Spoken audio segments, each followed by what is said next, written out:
Generous people are our favorite people to be around. Now look at, this is a great life. If you are this kind of person, it is, you live this kind of life, other people are going to go, that is a great life. It's a skilled life. And I'm going to tell you, it's a fact. Generous people are our favorite people to be around.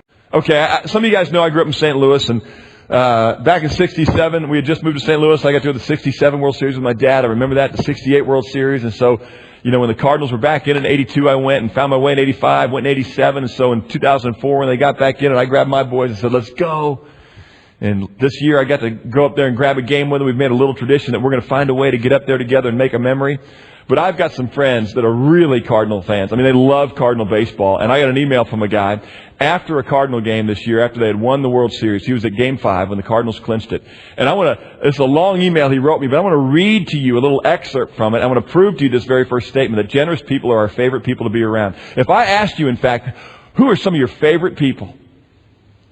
And then you started to think about who your favorite people are in your life, you went back, okay, you would probably find out that they were some of the most generous people you knew. Some of you, my granddad. Every time with my granddad, man, he took me for ice cream. He sat and read me a book. He was generous with his time. He was generous with his affection. He was generous with his gifts. Every time I'd get a card from, my birthday, I'd always want to open his card first because things would fall out of it, right? I guarantee you some of your favorite people are generous people if you'll go back and look at it. This, by the way, was my young life leader. Led me to Christ. He was an English teacher when I was in high school. I had a teacher who did not like me, and which you may or may not have a hard time with. But, I mean, she really didn't like me. And I can remember I was consistently having problems with her, and I was having to write a paper in the Scarlet Letter. So I went over to this guy's house. He's an English teacher, and we wrote the paper. I mean, he wrote the paper. All right. And we got a C. Just because she didn't like me. She was going to find a way. So that's become our longtime joke. I got a C in sophomore English and I've got a doctorate, But you can see when you read this guy's an English teacher. Watch this. By the top of the ninth inning, the stadium was a seething mass of joyful expectation, a party ready to explode. And when Wainwright struck out ends, the feeling of relief and release was beautiful. Strangers hugged strangers, friends for 9 innings, traded high fives, and the entire city turned giddy. My son, my nephews, my brothers, my sister-in-law, my niece, former students, a neighbor, an old high school friend, all shared the moment from our seats behind the Tiger dugout. 90 minutes after the game, the team came back to the field after the champagne bath and circled the stadium, high-fiving those who were left. Now, before I read on, I just want to tell you, you read that, you go, what a party! They're there an hour and a half after the game is over. The stadium is still full and they're celebrating. And then they mention this little guy, David Eckstein, who there's no reason he should be in the major leagues except for his work ethic. He wrote a little book called You Gotta Have Heart. And you're going to find out a lot about David Eckstein right here if you didn't already know him. David Eckstein took off his game jersey and he gave it to a little boy in a wheelchair.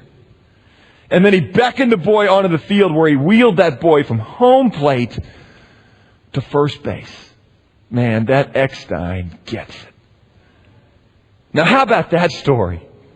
All right, in the middle of just hearing all this different stuff about the World Series and Wainwright, this rookie who shut down these, the Mets and shut down the Tigers in the World Series. I'm just, thinking about all the great accomplishments. And I was reading through this thing and it just stopped me cold when I read that.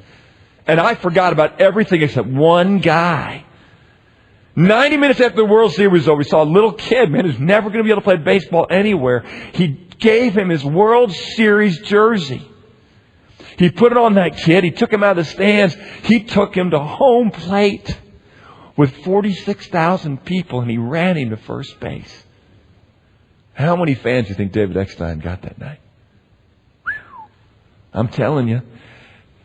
Who do you think got the most out of that? Think about all the players that kept their jerseys to frame them and put them under glass the rest of their life, their World Series jersey. Is that cool?